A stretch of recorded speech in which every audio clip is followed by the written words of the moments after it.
بسم اللہ الرحمن الرحیم۔ اقرار الحسن کو صرف عمران خان کے مقابلے میں لانچ نہیں کیا گیا، اس کو میم مریم اور بلاول کے خلاف بھی لانچ کیا گیا ہے۔ آپ نے شاید پچھلے پروگرام آفتاب اقبال کے دیکھے ہوں گے کہ جس میں آفتاب اقبال اکثر اپنے پروگراموں میں کہا کرتے تھے کہ ایک 40-45 سال کا نوجوان جو ہے، اور وہ انہوں نے گھرانہ بھی بتایا تھا کہ وہ سید گھرانے سے ہوگا، اور موصوف جو ہے وہ ان کی باغ اور جو ملک کی کمانڈ ہے ان کے ہاتھ میں دی جائے گی۔ تو اب یہ ساری کڑیاں جو ہیں وہ اسی لانچنگ کی طرف ہی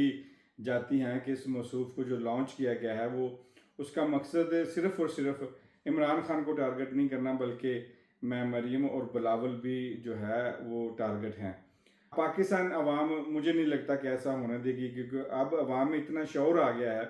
کہ عوام جان چکی ہے ایئرپورٹ پر ایک ایف آئی اے کے اہلکار کو کس طرح تذلیل کیا گیا۔ وہ اپنی ڈیوٹیز سر انجام دے رہا تھا، اپنے فرائض انجام دے رہا تھا، وہ ڈیوٹی پہ تھا۔ ہم ایک سیکنڈ کے لیے یہ مان لیتے ہیں کہ جو ایف آئی اے کے اہلکار نے کیا وہ غلط کیا، اس نے گالی دی یا فقرے کسے، وہ غلط کیے۔ اگر اس نے ایسا کیا بھی ہے تو اس کا ہرگز یہ مطلب نہیں ہے کہ اقرار الحسن کیمرہ نکالتے اور اس کو اتنا تذلیل کرتے، اس کو اتنا ذلیل کرتے، اور وہ بھی پوری انٹرنیشنل میڈیا کے سامنے، پوری دنیا کے سامنے موصوف نے کس طرح اونچی آواز میں جو ہے ایک ظالم جابر بن کے اس کو اتنا ذلیل کیا کہ وہ بیچارہ چپ کر کے سنتا رہا۔ حالانکہ یہ حق جو ہے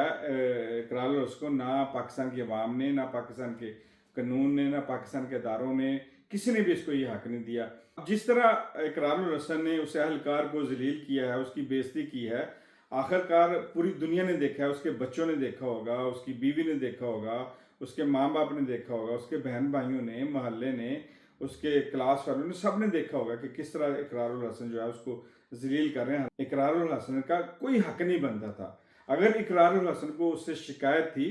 تو وہ کمپلین کرتا، اس کی شکایت کرتا، محکمے میں شکایت کرتا۔ اگر اس سے بھی مطمئن نہ ہوتا، اس کے جو مرضی کے مطابق اگر فیصلہ نہیں آتا، وہ سمجھتا کہ یہ میرے ساتھ زیادتی ہوئی، تو پھر اس کو عدالت میں لے کے چلا جاتا۔ اس کا یہ بالکل حق نہیں تھا کہ وہ کیمرہ نکال کے اس طرح جو ہے وہ سب کے سامنے اس کو ذلیل کرتا۔ اب کیونکہ ایف آئی اے ایک بڑا معتبر ادارہ ہے، ایک بڑا عزت دار ادارہ ہے، اور پاکستان میں ایک بہت بڑا کردار ادا کرتا ہے ایف آئی اے۔ ایف آئی اے کا سیم فوج کی طرح، جس طرح فوج بارڈر پہ اپنے ملک کی حفاظت کرتی ہے، تو یہ ایف آئی اے جو ہے ایئرپورٹ ملک کے بارڈر ہی ہوتے ہیں، کیونکہ جب آپ یہاں سے چلے جاتے ہیں تو اس کا مطلب پاکستان سے نکل گئے، پاکستان سے چلے گئے، اور جب آپ کسی ملک سے آتے ہیں تو آپ اسی ایئرپورٹوں کے ذریعے ملک میں داخل ہوتے ہیں۔ تو ان کی حفاظت، سیکورٹی کے معاملات اور دیگر معاملات جو ہیں وہ ایف آئی اے نہیں باقی اداروں کے ساتھ مل کر جو ہے وہ انجام دینے ہوتے ہیں۔ تو اس طرح ایک اہلکار کا ایک حاضر ڈیوٹی کو اس طرح تذلیل اور اس کو ذلیل کرنا اس کا بالکل حق نہیں بنتا تھا۔ اور ایف آئی اے کو چاہے وہ ایف آئی اے نون لیگ کی ہے، ایف آئی اے پیپلز پارٹی کی ہے، یا ایف آئی اے جو ہے وہ پی ٹی آئی کی ہے، وہ اہلکار کسی جماعت کے کارکن ہو سکتے ہیں، لیکن وہ کام تو پاکستان کی حکومت پاکستان کے لیے کر رہے ہیں، تو ان کو چاہیے کہ اس کے خلاف ایکشن لے۔ اقرار الحسن ایم پی اے یا ملک کا لیڈر کا اہل تو بالکل نہیں ہے، بلکہ یہ تو ایک جو محلے کا کونسلر ہے اس کے اہل بھی نہیں ہے۔ اور میں بتاتا ہوں آپ کو، اس کی وجہ بتاتا ہوں کہ وہ کیوں۔ اب آپ کو یاد ہوگا کہ جب اس نے پروگرام شروع کیے تھے، جب یہ ٹی وی پہ آنا شروع ہوا تھا، تو اس نے ملک کی بدنامی، یا تو ہر پروگرام کی جو شروعات تھی وہ ملک کی بدنامی سے شروع ہوتی تھی۔ وہ ملک کی جو امیج ہے وہ غلط امیج دوسروں کے سامنے پیش کرتا تھا، بلکہ وہ یہ پروگرام جو ہے وہ پوری انٹرنیشنل میڈیا پہ، انٹرنیشنل سارے ملکوں میں دیکھا جاتا تھا، اور ساری ملک دنیا کے جو لوگ ہیں، بسنے والے لوگ جو ہیں، جو خاص کر کے اردو جانتے ہیں، وہ سارے اس پروگرام کو دیکھتے تھے۔ اور آپ نے دیکھا ہوگا کہ یہ اس وقت پروگرام کیا کرتا تھا کہ پاکستان کے لوگ جھوٹے ہیں، پاکستان کے لوگ دھوکہ دیتے ہیں، پاکستان کے لوگ بے ایمان ہیں، یہ ملک جو ہے وہ یہاں کے لوگ جو ہیں، اس نے ملک کو بدنام کرنے کی بھرپور کوشش کی تھی اس کے ہر پروگرام میں، یہاں تک کہ یہ بتاتا تھا کہ یہاں کے لوگ جو ہیں وہ چوہوں کے قیمہ کر کے وہ فروخت کرتے ہیں۔ یہ لوگوں کو بتایا کرتا تھا اس وقت میڈیا میں کہ یہاں کے لوگ، پاکستان کی عوام جو ہے، اس ملک کے، اس وطن عزیز کے لوگ جو ہیں، وہ مرچوں میں لکڑی کا بورا بلکہ ریت ڈال کے اس کو رنگ کر کے فروخت کرتے ہیں۔ یہ بھی بتایا کرتا تھا کہ دودھ کی جگہ جو صرف جو ہے وہ لوگ ڈال کے زہر لوگوں کو جو ہے بیچ رہے ہیں۔ یہ پاکستان کی احمد جس کا سٹارٹ، جس کے کیریئر کا سٹارٹ ہی جو اس چیز سے ہو کہ اس نے ملک کی بدنامی، لوگوں کی، پاکستان کی عوام کی بدنامی، حالانکہ یہ چیزیں پاکستان میں تھیں۔ اگر جس طرح اسے ایف آئی اے اہلکار نے غلطی کی تو اس کو چاہیے تھا کہ اس کی شکایت کرتا، اس کی کمپلین کرتا، اور اگر اسی طرح اس کو پاکستان سے کے لوگوں سے اس طرح کا کوئی مسئلہ تھا تو اس کو چاہیے تھا کہ یہ ان کی جو انکوائری کر کے اس کو جو ہے عدالت تک لے کے جاتا، ان کی جو ہے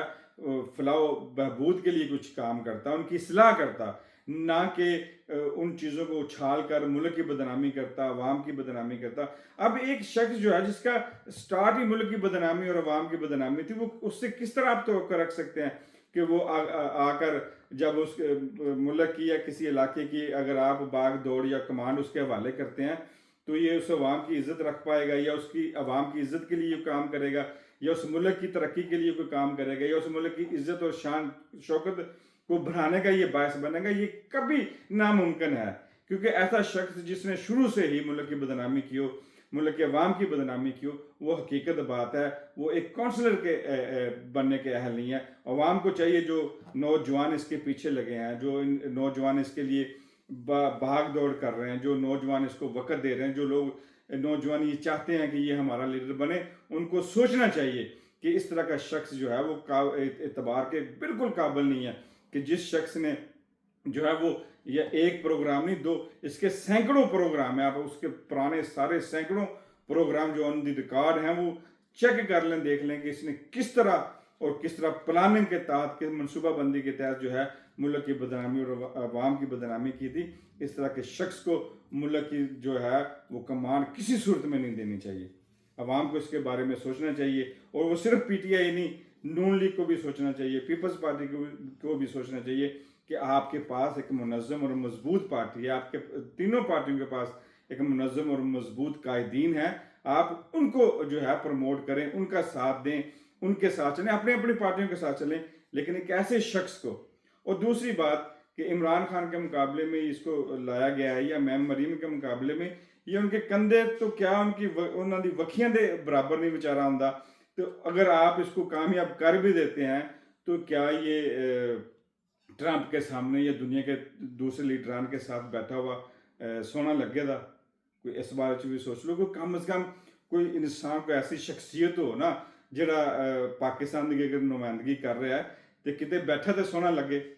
یہ اپنا تے اپنے کمزور طبقے کا خیال رکھنا، دعاؤں چ یاد رکھنا۔ اللہ سبحانہ دے حوالے۔